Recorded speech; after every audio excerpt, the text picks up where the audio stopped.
Nega homiladorlik davrida yuzda dog'lar paydo bo'ladi?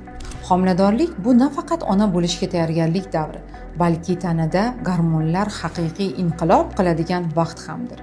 Shu sababli ko'p ayollarda yuzda pigment dog'lar, xlazma yoki melazma paydo bo'ladi. Sabablari nimada?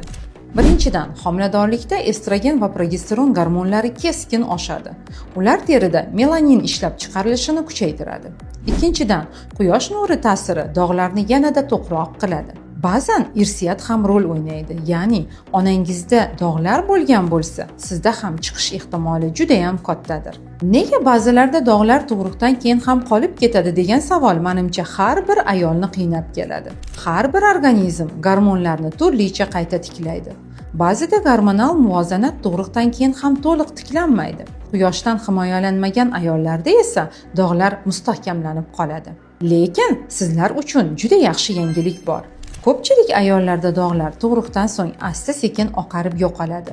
Lekin agar dog'lar saqlanib qolsa, bu salomatlikka xavf degani emas, balki faqat kosmetik muammo hisoblanadi. Demak, to'g'ri ovqatlanish, vitaminlar va yetarli suv ichish terini himoya qiladi. Tug'ruqdan keyin esa dermatolog yoki kosmetolog yordamida maxsus muolajalar qilish ham sizga koni foydalidir.